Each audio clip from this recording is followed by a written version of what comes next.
Hello, everyone, and welcome to Music Rules, a podcast for eclectic music lovers who love a bit of a deep dive into some great music. I want to introduce you to your hosts. First off, we have Fenn Idol. Hey. Fenn is a Sydney-based composer, performer, musician, teacher, best known for his work in Fenn is Cool and Okina-san, just to name a few. And like me, he's an absolute nerd. He's obsessed with music theory. That's true. Totally obsessed. Yeah. I'm Fenn, and my co-host is... I am Jack. Sorry, I kind of took you by surprise with this paragraph I wrote about you. No, that's fine. But I'll do a paragraph about Jack off the top of my head. Jack is a musician and composer based in the city of Wollongong. His experiments in microtonality have earned him the respect of many people. At least 10 of them. At least 10 people. He also works as a music therapist. Correct. Curing the world with music. A beautiful, beautiful paragraph, and off the top of your head nonetheless. I love it. So the kind of... I mean, we're still figuring it out, but the basic structure of this pod will be I'll come in with an album or piece of music I've been listening to a lot lately, and we'll talk about it together. And then the next week, Fenn will come in and bring his album, and it's sort of I guess the idea behind it is that we want to draw attention to some amazing musicians and they kind of fill a bit of a niche. I don't really know of many other deep dive nerd podcasts. I don't know. Yeah, I think in particular we're doing like very kind of deep analytical analysis of stuff that doesn't usually get that treatment. So I'm sure there are like journal articles about whatever prog rock band, but it doesn't happen very often, especially when compared to classical music, which is constantly being analyzed and dissected in this way. Over and over and over again. Yeah, the same pieces. Yeah, the same pieces, the same kind of dead people, I guess. Today we're going to be talking about a band that I have a kind of funny relationship with. When I started playing a bit more with Basil's Kite and touring a bit, I found this really strange phenomenon where a lot of Australian math rock musicians would know about Extra Life. And I couldn't really figure it out. And then I remembered back in 2012 when Tumblr was quite a big thing. And I remembered there was this blog that did this post all about Extra Life. And it was this math rock blog called the Math Rock Blog. I feel like every math rock thing is just titled Math Rock X. Yeah. We're a really creative bunch. Yeah. So on this blog, they released the song Strong Brother, Weak Brother. And when I heard it, it was this absolutely crushing, like really bass heavy, like not even really quite math rock, but just this really amazing piece of music that really enveloped me. And ever since then, I've been obsessed with this band. They're such a unique band.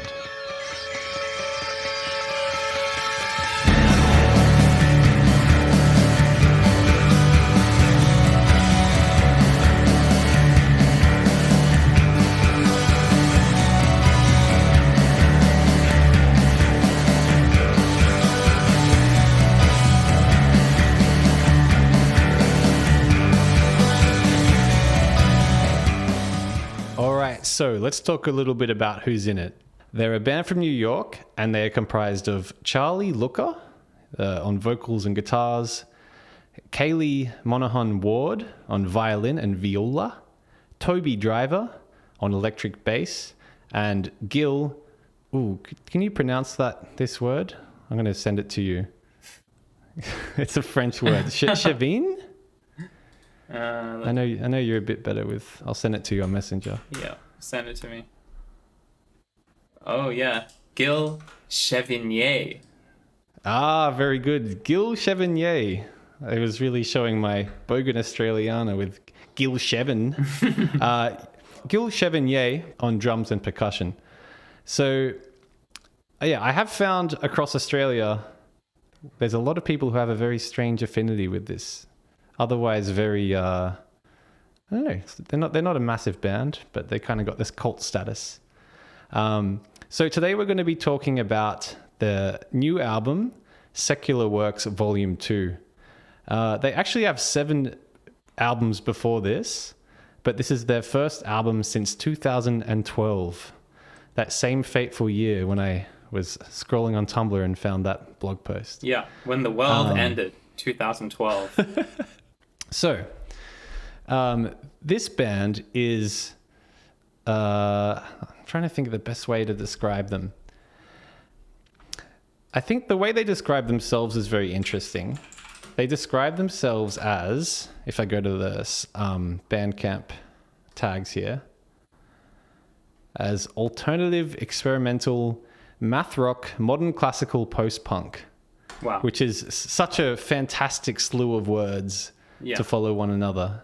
This album to me sounds like they're kind of like a prog rock band went back to the Renaissance. And I don't know. I can't do it. I can't explain it. It's just, it's so freaky and unique. I can try to explain it. I am not as familiar with this band as you are, but I did listen to this album a lot in the past couple of weeks.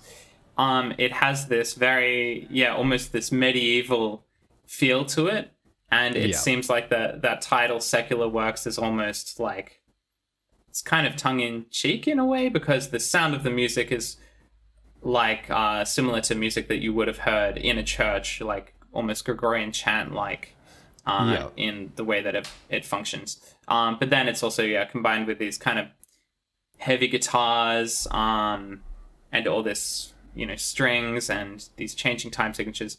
It's a bit hard to explain in terms of an actual genre for sure, but I think maybe explaining it just in terms of what is going on in the music might be easier in some ways. I think you're absolutely correct on that. Yeah. I think when I think of Extra Life, I think of these massive extremes. So this album is full of these really long, like through composed songs that just kind of go and go. It's got these really dramatic, like heavy toms and low tuned instruments, and then these extremely high vocals that kind of sit on top. And it's just all about these extremes. And when I was doing my research, I was looking at the lyrics, and I could not believe how few lyrics there are for these songs. Like the songs that run for like 12 minutes, and it has like 4 paragraphs. It's that was one thing that I noted as well, and it reminds me of in opera you have recitatives and arias, and a recitative has lots of text, and it's almost spoken in sound, and it's used to tell the story, whereas an aria is used to show off like the vocalist's range, and it's very melismatic. So a lot of these songs remind me of these like operatic arias, sort of from like the Baroque period. Yeah, it's like it's funny because I don't have the same sort of classical background. So I don't have I can't really look at it through that same lens. But I did find that a lot of it kind of reminded me of like it's like some like pagan ritual in some way. Right. Like these really like these repeated mantras kind of. Yeah, these mantras. Yeah, that's it. Yeah, misshapen marble. It's repeated a lot of times. Diagonal power. Yeah. It's really amazing music to get lost in. And it's... Sorry, you go. It's interesting because, as you said before, the songs are generally through composed. And for people who don't know what that means, it just means a song where there's not many, if any, repeated sections. So it's just like a new section and then a new section and a new section. So in some ways, the use of like very few lyrics, it kind of ties all these sections together, gives a sense of unity to the piece. Yeah, I do really like that. I like the balance of this album. It's fantastic. So I've picked out a few of my favorite tracks here that we can sort of do a bit of a deeper dive into. So, do you mind if we start with the third track? Or did you want to start with that first track? I'm happy to start wherever. Okay, cool. One of my most favorite tracks on this album is the third track called The Play of Tooth and Claw. And it's a very gentle track on this album, which is full of these really, really thick compositions and heavy content. And it's a sort of this tune I wrote down, it's in E flat. It's kind of a Lydian, bit of a Lydian edge to it. And for people who don't know what that means, Lydian is like a musical scale that it's... major scale with a raised fourth. You would have heard it in the Simpsons theme song. The Simpsons. But in general, Lydian has... It's got this major key, kind of dreamy sound to it. I have a piano in front of me, I can just play it. So like... I love it. I can't get enough of the Lydian. I think if you look at my discography, half the songs I've written in major keys I've written in Lydian major. I love it. I think it's my favorite mode out of the 7 church modes. It's beautiful, beautiful. You can do some beautiful harmonies with it. You know what it reminds me of? It reminds me of E.T. Have you seen E.T.? Yeah, not for a very long time. But yeah, the theme song from E.T. Yeah. When they're on the bike and they spoiler warning. When they're on the bike and they ascend. They start to float up to the sky. It makes me think about E.T. flying. I love it.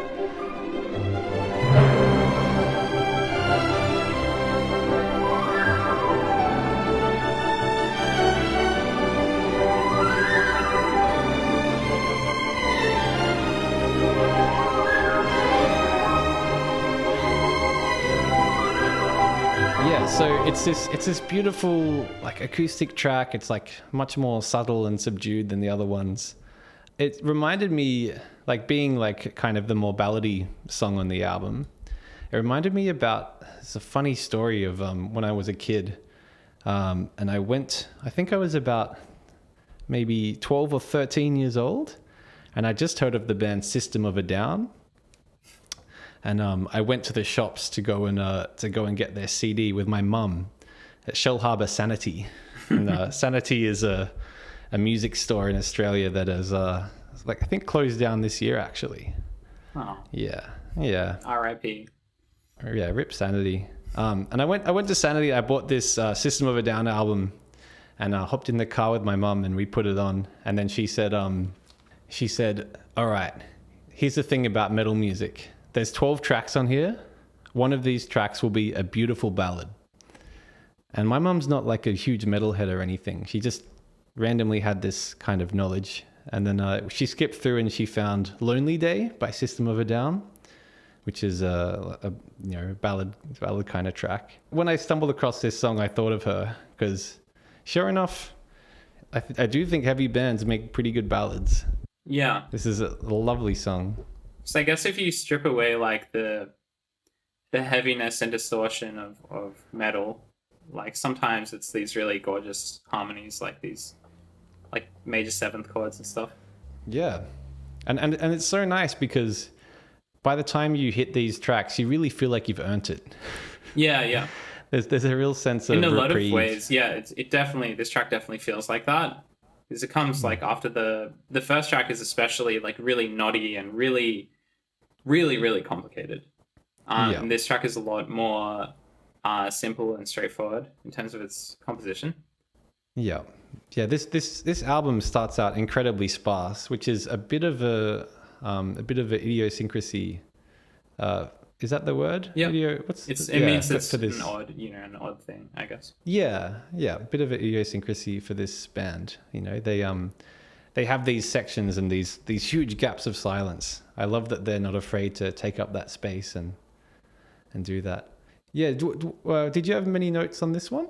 I didn't write down. I actually only wrote notes on the first track, but with this one, I guess it's got that kind of like insistent guitar strumming pattern, right? Yeah. And then it has these kind of like ascending triads while the bass kind of stays on the tonic, which I found interesting. Maybe we should take a listen to it and we can talk a little bit more about it. Yeah, let's put it on.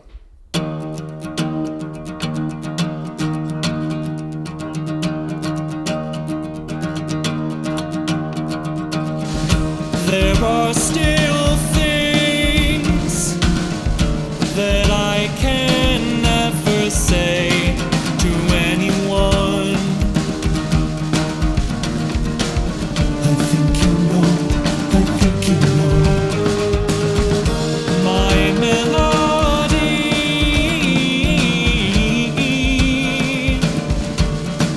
marks a trace. I think you know, I think you know. I think you know.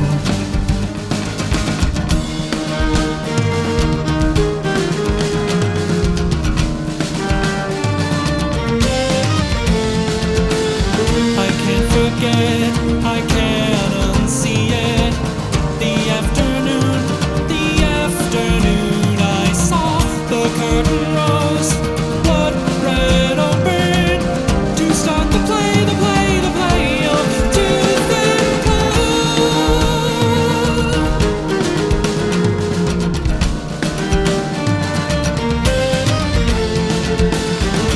the noble lies, the words I speak to keep us warm and dignified. Power laughs, a power laughs. That melody that you don't want to hear. Power laughs, a power laughs. The secret song. I can't forget, I can't unhear it. The afternoon I heard the choir's mouth, blood red open to sing the play of tooth and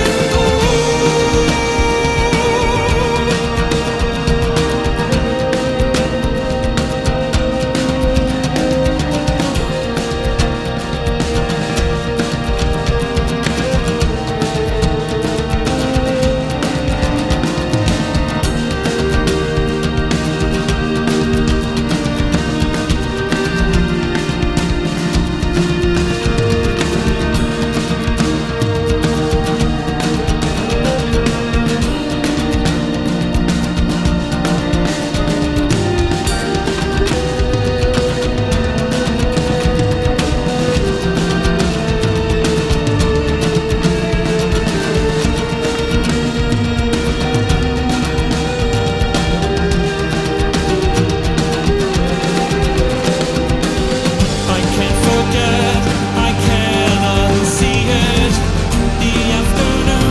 The afternoon I saw the curtain rose, blood red open to start the play of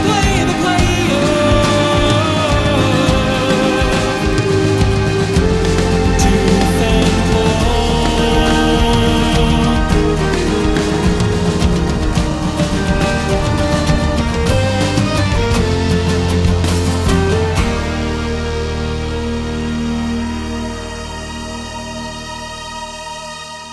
What a track.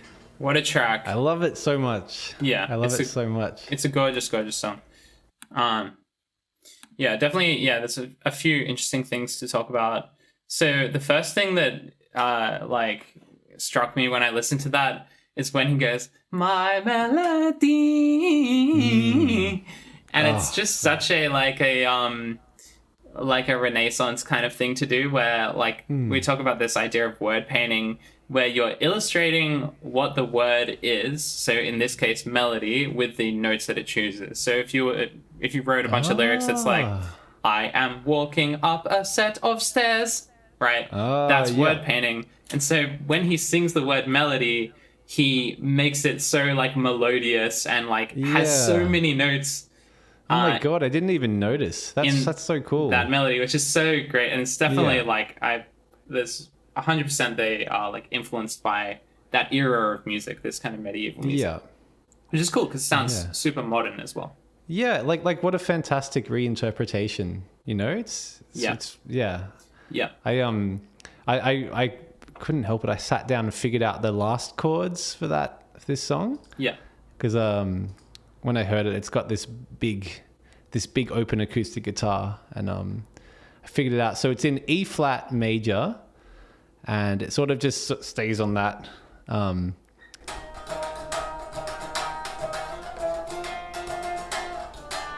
Kind of just this, like you were saying, this pedal point on the bass.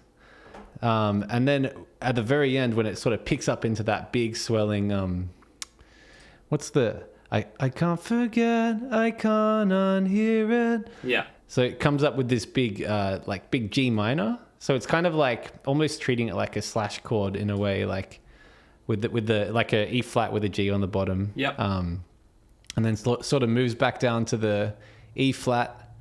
And then it does this thing where it sort of repeats and goes back to the C minor. So it's, I don't know if you hear the guitar through here. Can you hear it? Yeah. So like, I can't forget, I can't unsee it. The afternoon I saw the curtains wide. Oh, the choir's mouth, blood red open. And then to sing, I can't go that high. God, he's got a good range. To sing the play of tooth and claw, and does the big, goes back to the F, and just really hammering home that Lydian, that raised fourth. One interesting thing that they do, so it's in Lydian basically like the whole time, but I think just in the last chorus they have this really big A flat chord. I forget exactly where it happens, but it's like right just near the right end. before it goes back into the like before it goes back into E flat, it has an A flat chord, which is interesting because it's like normally, okay, if you're an E flat, A flat is a subdominant. It's a very typical chord. But what makes it sound surprising and it kind of reinterprets the melodies around it is that A flat doesn't, like, it's not part of an E Lydian scale. So like the rest of the piece is playing all these A naturals. And then all of a sudden you have this, like, it's it doesn't feel totally removed, but it's interesting the way that it interacts with the rest of the song.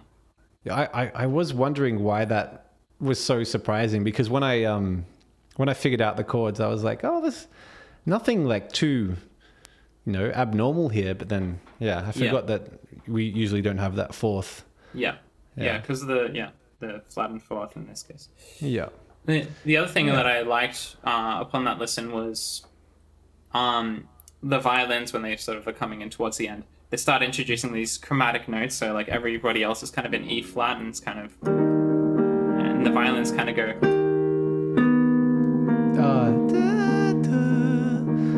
That's very much I know you're writing very well, and that's something that you like to do as well. Is that like a flat 6? Yeah. Yeah. It's just another example of like, so majority of the pieces in E Lydian, and they're just kind of coloring in like the edges with these little chromatic variations. It makes it really, really, really interesting without kind of, completely removing themselves from the key. Yeah. Cool. Shall we talk about diagonal power? Let's talk about it. Okay, so this is the one I'd probably did the deepest dive into, and I'm just going to say it. I think it's like my favorite song of 2020s, just this decade. It's crazy, yeah. I was going to say 2023, but then I wanted to make it more special, so I just pivoted last minute. Yeah. My favorite song of the decade. I love it. I love it so much. I've had a read of the lyrics. I've had many listens to it.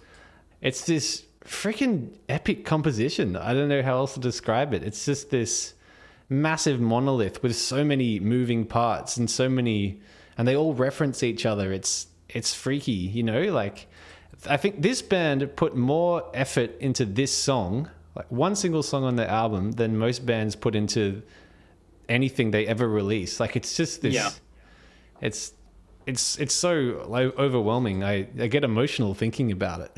It's crazy. Like I can't even imagine how they perform this song live. Yeah. Like, how would you even go about learning this song? I would hope that they just have lots of sheet music in front of them. Yeah, because memorizing this sort of thing, like, I mean, you do it in your band, Basil's Kite. You have like these really complex compositions, and everyone's Yeah. playing from memory. Yeah. Is there a method like to memorizing really complicated music for live performance? I think it's just brute force. I'm pretty sure, unless someone's got like some like Alex Jones brain nootropic stuff they can recommend to make it easier. Yeah, But I would buy that in an instant. oh, wouldn't that be so good? Wouldn't that be so good? Yeah, I think like I had similar questions listening to this, and the one that kept coming up for me was, does this band play to a click track, or did they record to a click track?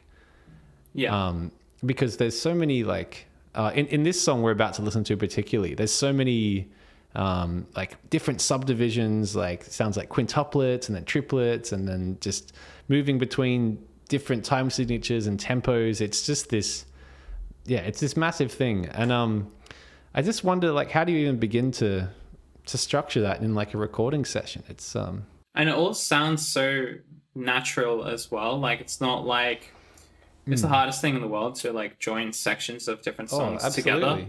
and make it sound coherent.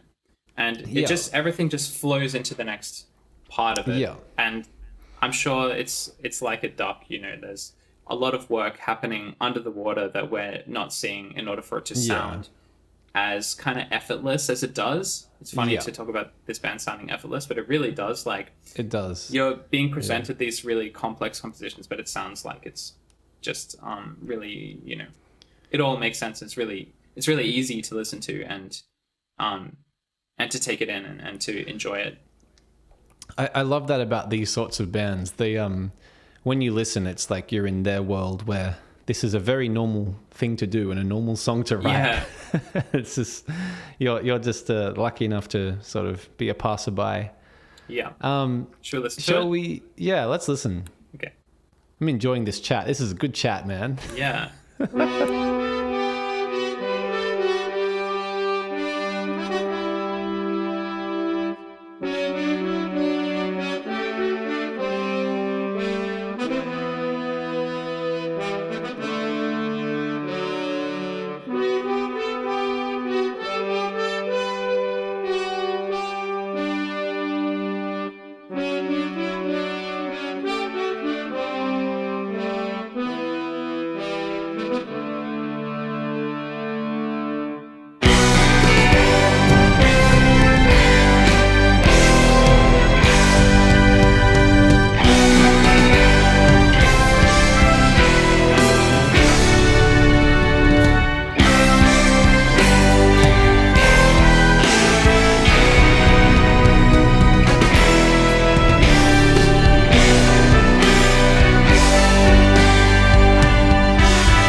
Diagonal power indeed.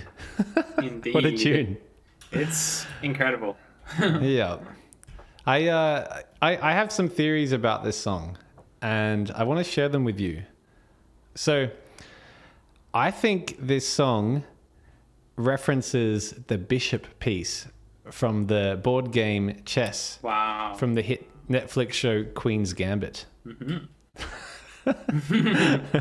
I think it's the reason I say that is because obviously for fans of chess, we all know the bishop moves sideways, moves diagonally. And I did a little bit of a deep dive on a website called wikipedia.com. I typed in bishop and started to look at history of the bishop piece. And it told me that that the bishop is a chess piece, and a bishop is a religious person.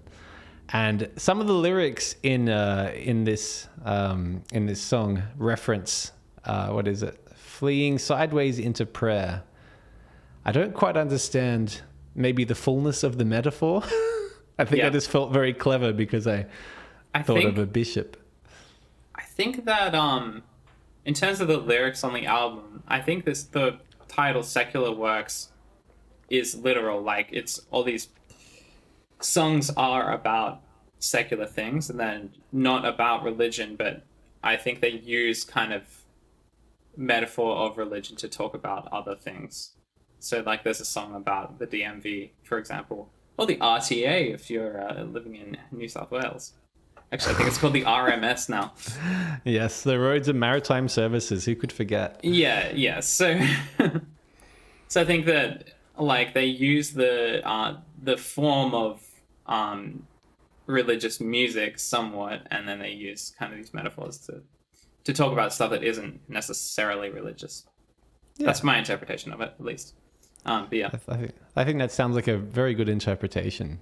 I missed the bit about the DMV. I'm just looking at it now. That's on track 4. We are not the same. Yeah, we'll have to talk about that. I love the line. Nothing but a gargoyle on that bloated old cathedral. Very good. But a gargoyle. But let's talk about diagonal power. And yes, let's get diagonal. Yeah. Okay, so this tune opens with these. I think they're synth horns, right? I'm not sure. Synthy to you? Actually, it could be a combination of both. Because then when the trumpet came in, I was like, that sounds like a real trumpet. That is a real trumpet. Right. Okay.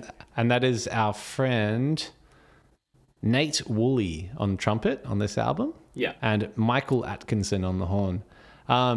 Yes, but I think in the intro those are MIDI horns. Mm-hmm. I thought that was an interesting decision because the rest of this album has like, you know, a lot of like actual horns on there. Right. But I really like that choice.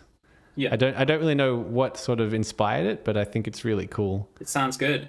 Yeah, it sounds good. It doesn't need to be doesn't need to be any more complex than that. Yeah, so I wrote here, it's got this, I think the song's in B minor. So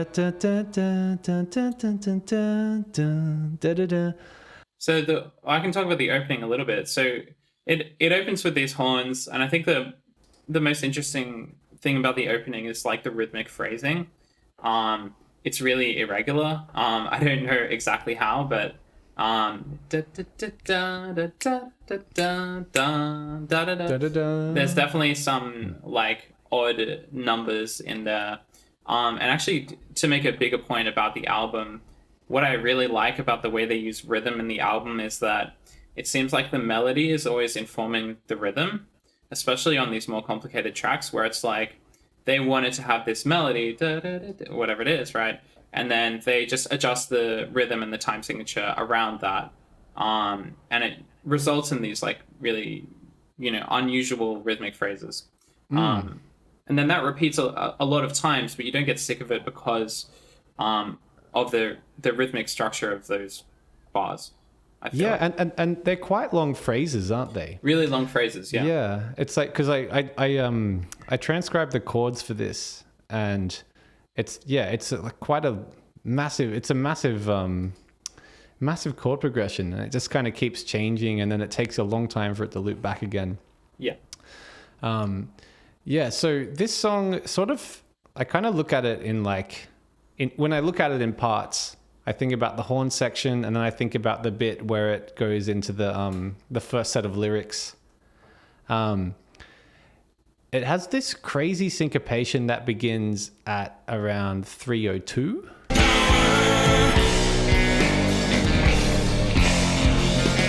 And that's sort of like the beginning of when it starts to hint at the chaos that will soon come.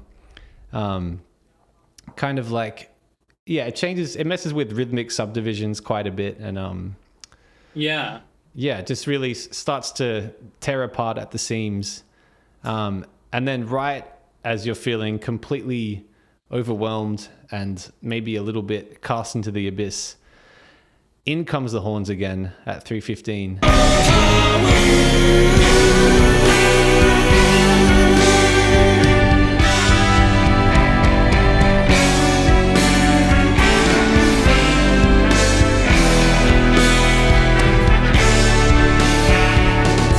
Except this time with this powerful guitar and bass behind it.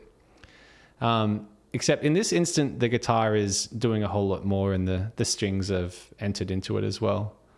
I wrote a note of this as well. At 3:56, our friend Nate Woolley does this amazing big, like the horn run.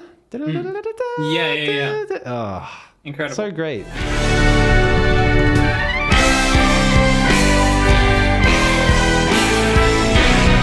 So uplifting. And then we move back and there's like another chorus, I guess you could say, at 5 minutes, with a lot of the same chords, except this time it's in B major. It's sort of, there's like that triplet section that goes like... Yeah. And then the bass is like... I might have got it backwards actually. One might be moving up and one down, but... and they sort of run into each other, except this time it's... It does this kind of like Phrygian thing, except with a raised third. One of the interesting ways about how they approach these chord changes is sometimes they'll stick on a chord for a while, which is typical of modal music, right? It's like you stick on a chord for a while, and you really explore like the notes of that scale, whatever it is. And then when they shift chords, it has this really seismic feeling to it. And then even when they're shifting chords quicker, they're still kind of, it's weird, like they have this really modal approach to each chord as its own key center. So if like, they might have like a, like, I don't know, like a E major chord or whatever. I've got the chords here. Sorry to interrupt. If you want to look at them, I'll copy and paste. Sure. This is from the end. So they may have like, whatever, like one, like an E minor chord, for example, and then maybe doing like a Dorian thing over top of the E minor, and then when they change to the C chord, C major, they'll do like a C Lydian thing on top of that. I'm not explaining myself 100% properly, but like you really feel like, I don't know, there's something about the way they do these chord changes that feels seismic every time it happens. And then they also like introduce like these, when they introduce these chromatic chords, or the chords that aren't common in the scale, so like E flat minor, if we're in E minor, right, E flat minor is a distant relative, they'll really like, I don't know, it just sounds cool. You know what, you're talking about the seismic quality of it. I think it's like a massive part of that for me comes from the deeply detuned bass guitar and just this massive, and this has been a consistent thing on all their releases, is they've always had this massive bass tone. It's great. I like that it's like the only thing that is kind of distorted in the recording. Like everything else, like the guitar is really clean. Everything is super clean, and just the bass is like boom. Such a good like stylistic, because by keeping the guitar clean, you kind of take it out of the realm of like metal, so to speak, and definitely it takes on this new energy. And then they at about 5:54, after this sort of chorus, although it's funny to talk about choruses and whatnot for this type of music, but they end on this massive E minor 13 chord.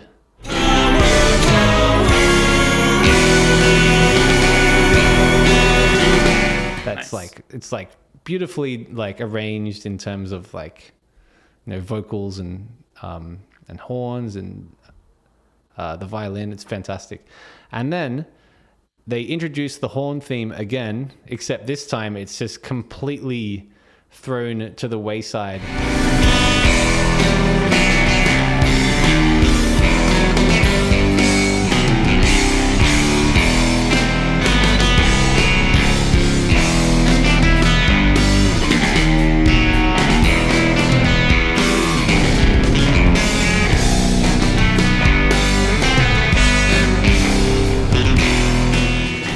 They're like playing the same thing, but the chords are just changing to these really like I wanted to write them down, but I didn't have enough time. It's because there's so many different chords that are like so distantly related, and it's done in such a strange way, but yeah, very satisfying. I love moments like this. It's just such a great like show off moment, I guess, so to speak. It's a great flex. One thing they do extremely well is like the fact that this doesn't sound like 7 different songs is because all of the stuff they're doing that is new is like a derivative of the original horn melody in some way, right? And even within the horn phrase, you can break it down into smaller motifs, and motif is like a short musical idea, like shorter than a melody. And so all of this is like developed from that phrase somehow, right? Or from the rhythm of that phrase then becomes like the drum pattern in the next section. So it all is connected, everything flows into one another, which is what is so impressive about it as well. It's like it's a thing that I try and do in my practice a bit, is you look at your song and you break it up into little rhythmic cells. And then from that point on, after you've broken them up into these tiny parts, you can begin to arrange them in any sort of way to progress the song through. It's a really fun way of composing. Yeah. Yeah. And then sorry, you go. Can we talk about so when he says diagonal power? Yes, that was exactly where I was going, Fenn. Yeah. So yeah, at about 7 minutes, diagonal power is introduced. And there's this amazing sort of moment where it's this big crescendo. I think it goes from B minor to C.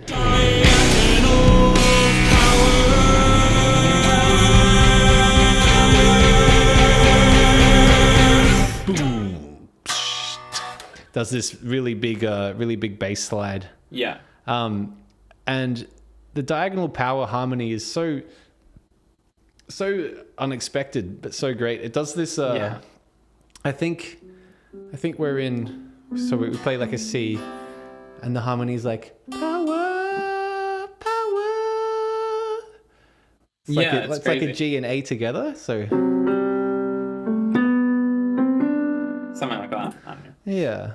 And then what I love about this phrase is like when he repeats it, the rhythm is totally different. It's like diagonal power, and then the second time it's diagonal power.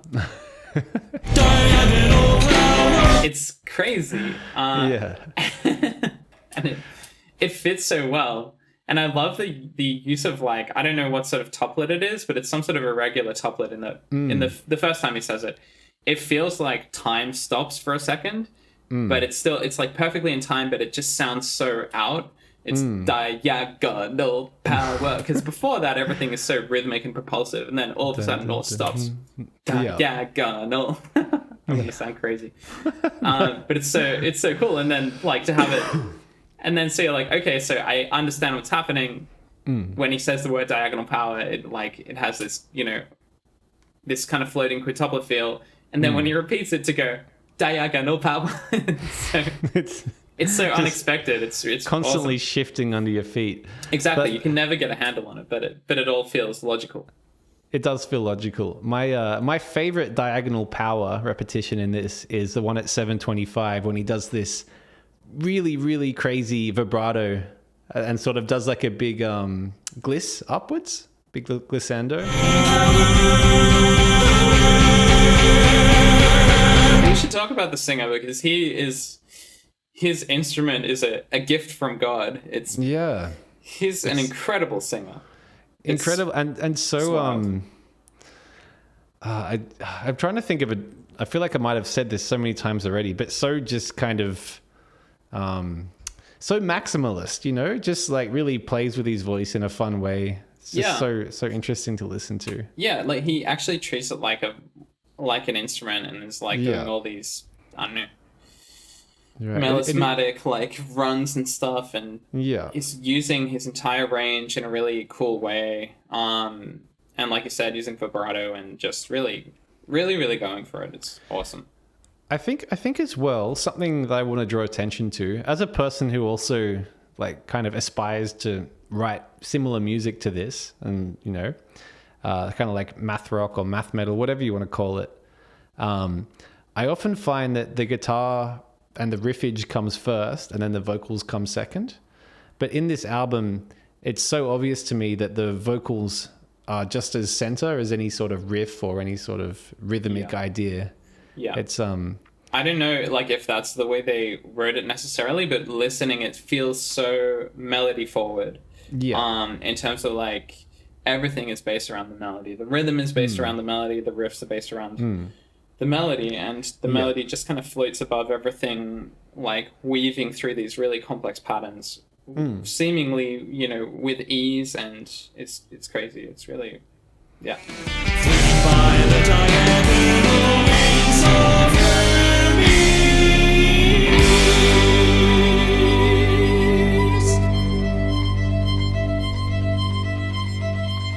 So, at 8 minutes, the diagonal power crescendo is still powering diagonally, getting louder and louder, and then suddenly all these really freaky syncopated guitar and drum bits come in. Yeah. You know the ones I'm talking about? Yeah, yeah. They're like, and then like. Maybe I'll cut that out. That wasn't a good impersonation. I didn't get time to transcribe those, but they're these amazing, like really runs. Finicky, and they just get kind of more complicated and more complicated. And then at about 9:15, we go back to the same section that we heard at 6 minutes, except instead of a big E minor, it's a big G major, which to me tells me that the song is moving to the end. So to me, this is the beginning of the outro. And by this point, we've been, how long? It's been about 4 minutes since we've heard that horn theme in the beginning. Yeah. And it comes back to the...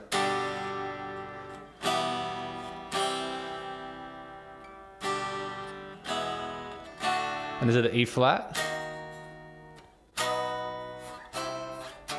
Excuse the out-of-tune guitar. Such a fun progression. So they play that a few times, and as this is kind of like a new progression, it feels a bit foreign. And then suddenly those horns come in again.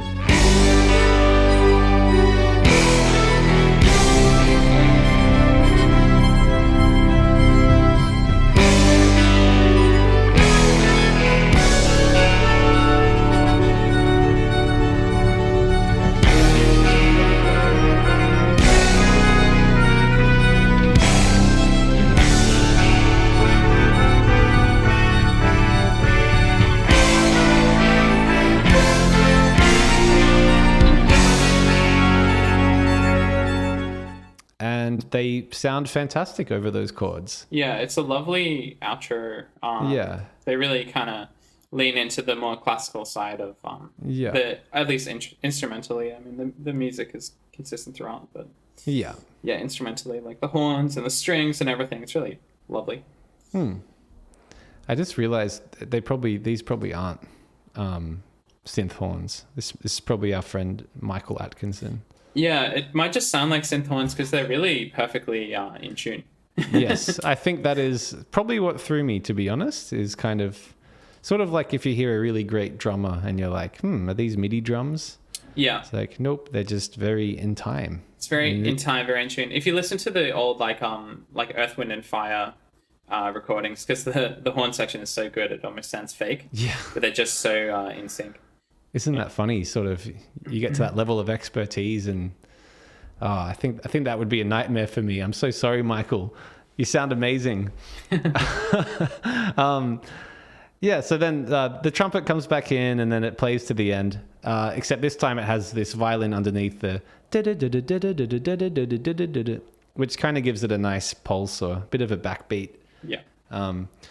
Which can be a welcome thing after 12 minutes of really Unstable jarring and rhythms, unstable music. And that is diagonal power. Yeah.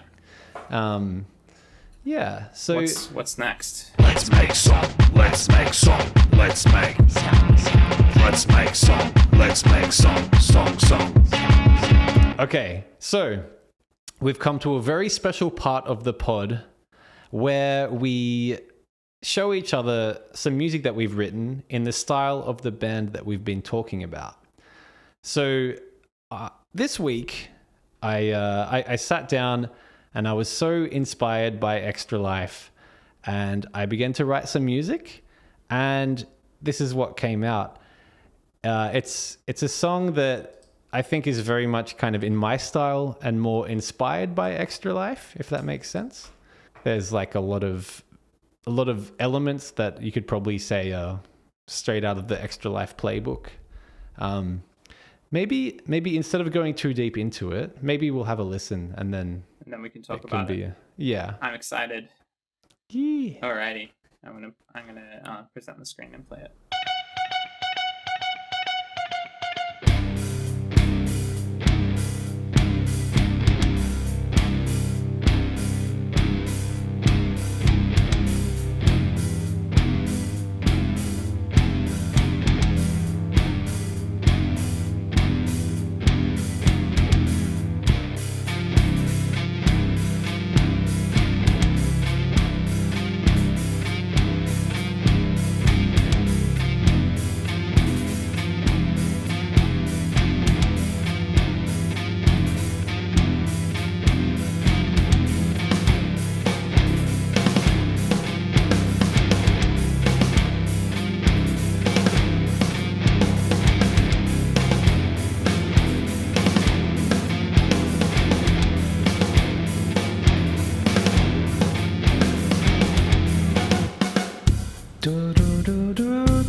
Beautiful. Thank you, Fenn. I'll just talk about some things that I liked about it and some things that are, relevant to Extra Life. I really liked how you kind of established this rhythmic phrase, this kind of like dun, dun, dun, dun, dun, dun, dun, something like that. And then it was like really consistent through the song, even when the sections sounded really different from one another, or when the tonality changed, you had this consistency to cling on to of this like irregular rhythmic phrase that's established at the beginning. Really nice vocal melodies as well. Like it's got that kind of modal, like da, da, da, da, like that kind of even the melodic contour sort of reminds me of one of the Extra Life songs. Really, really cool. Yeah, I definitely stole from my two favorite songs of theirs. I think I took all of my favorite parts of Diagonal Power and put it into the play of Tooth and Claw. I think that was it was like kind of like a 15/4 bar or something. Like it's like 5 threes. Yeah. Yeah. 5 threes. Yeah. Sorry. 5. Yeah. And then sort of just introducing ideas and I think the thing I take most from this band is the sort of allowing yourself to dwell in a space. Yeah. Which I don't often do.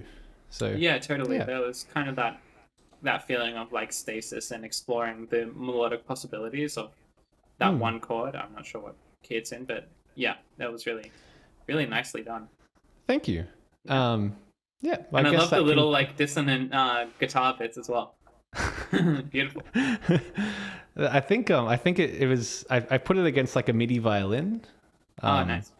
And I think the kind of dissonant part came from I ran out of frets on my guitar, so I couldn't quite play as high as a violin. I think I ended up a minor second flat or something. Yeah. At points. But yeah, now that we've finished Diagonal Power, it's probably good to conclude and share where you can find Extra Life.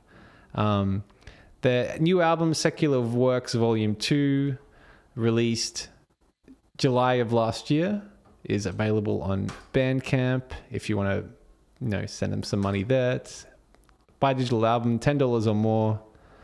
Go on, give them some more. They deserve it. This is a freaking awesome album.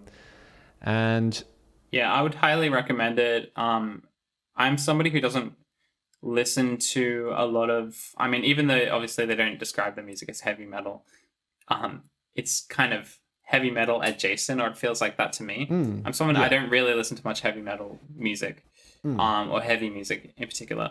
But it's so melodic and so interesting. It was really a joy to listen to. Yeah, I agree. I play in a metal band myself, but I find myself turning away from things that kind of they're very, very one tone. I think that's what I get sick of. I really don't like one tone kind of metal bands. I like I love groups like this who really play with genre and it's just got a really playful, nice element to it, which is to me the crux of what this sort of music should be. It should be fun. It should be playful. And 100%. So go and see Extra Life if you're in the States. Go and buy their album. We've been Music Rules. Yeah. Cool. Music Rules. This is our first episode. Thanks for listening. Yeah. Do we want to plug anything? I got some stuff to plug. Sure. Why not? So it's probably going to be out by the time this episode comes out. But Basil's Kite's new album, Shooting Stars, has just released on Dark Trail Records, so go and get amongst it, and I hope you enjoy it. What about you, Fenn? Have you got anything happening? Not really. You can check out my music on Bandcamp, fenniscool.bandcamp.com. But aside from that, nothing really major. Cool. Awesome. Yeah. Cool. Thanks for listening. See ya. Bye.